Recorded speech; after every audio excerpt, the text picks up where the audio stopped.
നമസ്കാരം. STV വാർത്തകളിലേക്ക് സ്വാഗതം. പ്രധാന വാർത്തകൾ. വലപ്പാട് ചന്തപ്പടിയിൽ പ്രഭാത സവാരിക്കാർക്കിടയിലേക്ക് കാർ പാഞ്ഞുകയറി യുവാവ് മരിച്ചു. മതിലകം ചിലപ്പതികാരം ഫെസ്റ്റിനോടനുബന്ധിച്ചുള്ള ചലച്ചിത്രമേളയ്ക്ക് തുടക്കമായി. പ്രായപൂർത്തിയാകാത്ത പെൺകുട്ടിയെ തട്ടിക്കൊണ്ടുപോയി പീഡിപ്പിച്ച കേസിൽ 4 പ്രതികളെ കൂടി പോലീസ് അറസ്റ്റ് ചെയ്തു.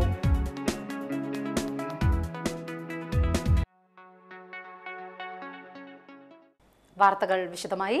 വലപ്പാട് ചന്തപ്പടിയിൽ പ്രഭാത സവാരിക്കാർക്കിടയിലേക്ക് കാർ പാഞ്ഞുകയറി യുവാവ് മരിച്ചു. അപകടത്തിൽ 2 പേർക്ക് പരിക്കേറ്റു. വലപ്പാട് അഞ്ചങ്ങാടി സ്വദേശി മുത്താംപറമ്പിൽ സുബ്രഹ്മണ്യന്റെ മകൻ 24 വയസ്സുള്ള സുവിനാണ് മരിച്ചത്. സുവിനൊപ്പം പ്രഭാത സവാരി നടത്തുകയായിരുന്ന സുഹൃത്ത് വലപ്പാട് സ്വദേശി വാലിപ്പറമ്പിൽ വിപിൻ, വലപ്പാട് പാറയ്ക്കൽ ബിജുവിന്റെ ഭാര്യ സിജിമോൾ എന്നിവർക്കാണ് പരിക്കേറ്റത്. ഇന്ന് രാവിലെ 5:45 അപകടം. മരിച്ച സുവിനൊപ്പം ഉണ്ടായിരുന്ന മറ്റൊരു സുഹൃത്ത് വലപ്പാട് സ്വദേശി പോക്കാക്കില്ലത്ത് ഇൻസാം, പരിക്കേറ്റ സിജിയുടെ ഭർത്താവ് ഷാജു എന്നിവർ അത്ഭുതകരമായി രക്ഷപ്പെട്ടു. പുലർച്ചെയോടെ 2 സുഹൃത്തുക്കൾക്കൊപ്പമാണ് സുവിൻ പ്രഭാത സവാരിക്ക് ഇറങ്ങിയത്. ഇതിനിടെ തെക്ക് ഭാഗത്ത് നിന്ന് അമിത വേഗത്തിലെത്തിയ കാർ ഇവർക്കിടയിലേക്ക് പാഞ്ഞു കയറുകയായിരുന്നു. ബിടെക് പഠനം പൂർത്തിയാക്കിയ സുവിൻ വിദേശത്ത് ജോലിക്ക് പോകാനിരിക്കെയാണ് ദുരന്തം ഉണ്ടായത്. പരിക്കേറ്റ സിജി തൊടുപുഴ കോപ്പറേറ്റീവ് ബാങ്കിലെ ജീവനക്കാരിയാണ്. തിരുവനന്തപുരത്ത് നിന്ന് ഗുരുവായൂർ ക്ഷേത്രത്തിലേക്ക് പോവുകയായിരുന്നു കാർ യാത്രികർ. എതിരെ വന്ന മറ്റൊരു വാഹനത്തിന്റെ വെളിച്ചം മൂലം ദിശ വ്യക്തമാകാത്തതിനെ തുടർന്ന് കാർ ഇടതുവശത്തേക്ക് വെട്ടിച്ചതാണ് അപകടത്തിന് കാരണം. അപകടം നടന്നയുടൻ സുവിനെ വലപ്പാട് ഗവൺമെന്റ് ആശുപത്രിയിൽ പ്രവേശിപ്പിച്ചെങ്കിലും ജീവൻ രക്ഷിക്കാനായില്ല. പരിക്കേറ്റവരെ ആക്ട്സ് പ്രവർത്തകർ തൃശൂർ എലൈറ്റ് ആശുപത്രിയിൽ പ്രവേശിപ്പിച്ചു. മതിലകം ചിലപ്പതികാരം ഫെസ്റ്റിനോടനുബന്ധിച്ചുള്ള ചലച്ചിത്രമേളയ്ക്ക് തുടക്കമായി. സിനിമാ പ്രവർത്തക ഭാഗ്യലക്ഷ്മി ചലച്ചിത്രമേള ഉദ്ഘാടനം ചെയ്തു.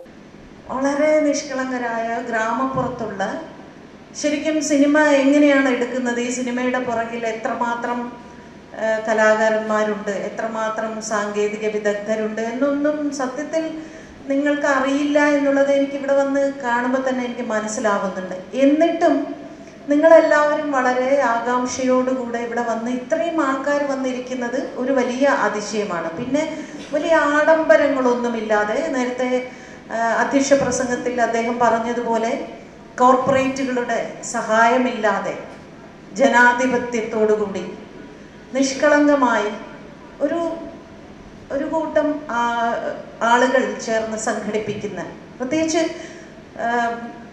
ബിനാലെ എന്ന് പറയുന്ന ഒരു സംസ്കാരം കേരളത്തിലേക്ക് കൊണ്ടുവന്ന് കേരളത്തിലെ ജനതയാകെ, കലാകാരന്മാരെ ആകെ ഞെട്ടിപ്പിച്ചൊരു പ്രസ്ഥാനമാണ് റിയാസ് കോമു. അവരുടെ കൂടെ കുറേ ചെറുപ്പക്കാരുണ്ട്. ഞങ്ങളൊക്കെ ഞാൻ സിനിമയിൽ വരുന്ന 1972 ഈ 72 ഞാൻ വരുമ്പോൾ അന്ന് പിന്നെ ഒരു 4-5 വർഷം കഴിഞ്ഞപ്പോഴാണ് ജോൺ അബ്രഹാമിനെ പോലുള്ളവരെയൊക്കെ പരിചയപ്പെടുന്നത്. അഡ്വക്കേറ്റ് VS സുനിൽകുമാർ MLA അധ്യക്ഷത വഹിച്ചു. പെരുവനം കുട്ടൻമാരാർ, ഗ്രാമപഞ്ചായത്ത് പ്രസിഡന്റ് വിജയലക്ഷ്മി ബാലകൃഷ്ണൻ, അനിൽ കിള്ളിക്കുളങ്ങര, റിയാസ് കോമു, കവിത ബാലകൃഷ്ണൻ, കേളി രാമചന്ദ്രൻ എന്നിവർ സംസാരിച്ചു. ഉദ്ഘാടന ചടങ്ങിന് ശേഷം ഷൈനി ജേക്കബ് ബെഞ്ചമിന്റെ ഒറ്റയാൾ, രഞ്ജിത രാജീവന്റെ കേളി എന്നീ ചിത്രങ്ങൾ പ്രദർശിപ്പിച്ചു. പ്രായപൂർത്തിയാകാത്ത പെൺകുട്ടിയെ തട്ടിക്കൊണ്ടുപോയി പീഡിപ്പിച്ച കേസിൽ 4 പ്രതികളെ കൂടി പോലീസ് അറസ്റ്റ് ചെയ്തു.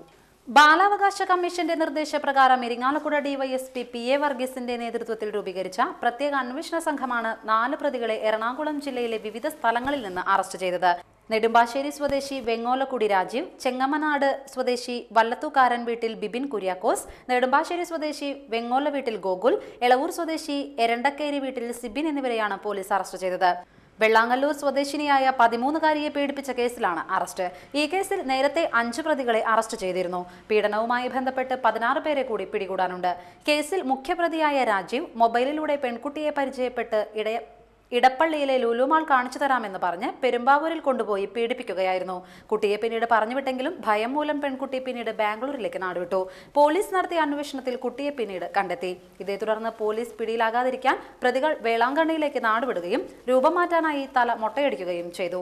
പെരുമ്പാവൂരിലെ വാടക വീടുകൾ കേന്ദ്രീകരിച്ച് നടത്തിയ അന്വേഷണത്തിനിടെ എറണാകുളത്തെ നെടുമ്പാശ്ശേരി, അത്താണി, എളവൂർ തുടങ്ങിയ സ്ഥലങ്ങളിൽ നിന്ന് പ്രതികളെ പിടികൂടിയത്. ഇരിങ്ങാലക്കുട CITS സിനോജ്, SI-മാരായ MJ ജിജോ, പാർത്ഥൻ, സീനിയർ CPO-മാരായ NK Anilkumar, TU Suresh, PC Sujith Kumar എന്നിവരും പ്രതികളെ പിടികൂടിയ സംഘത്തിൽ ഉണ്ടായിരുന്നു. എസ്എൻപുരത്ത് സാമൂഹ്യവിരുദ്ധർ വാഴത്തോട്ടം വെട്ടിനശിപ്പിച്ചു. CPM-ന്റെ നേതൃത്വത്തിലുള്ള കർഷക സംഘം നടത്തിയ വാഴത്തോപ്പിലാണ് സാമൂഹ്യവിരുദ്ധരുടെ അക്രമം. 30ഓളം വാഴകളാണ് വെട്ടിനശിപ്പിച്ചിട്ടുള്ളത്. സമീപം കരിനാട്ട് ബാബുവിന്റെ ചേനത്തണ്ടുകളും വെട്ടിനശിപ്പിച്ചിട്ടുണ്ട്. കുറച്ചു നാളുകളായി പരിസരത്ത് സാമൂഹ്യവിരുദ്ധരുടെ ശല്യം വർദ്ധിച്ചിരിക്കുകയാണ്. CPM ലോക്കൽ കമ്മിറ്റി സെക്രട്ടറിയുടെ വീടിനു നേരെ ആക്രമണം നടന്നിരുന്നു. ഓണച്ചമ്മാവിൽ ഗുരുദേവ പ്രതിമയ്ക്ക് നേരെയും ആക്രമണം നടന്നിരുന്നു. 2 ബൈക്കുകൾക്ക് നേരെയും ആക്രമണം നടന്നിട്ടുണ്ട്. മതിലകം പോലീസ് സ്ഥലത്തെത്തി അന്വേഷണം ആരംഭിച്ചു. ഇനിയൊരു ഇടവേള.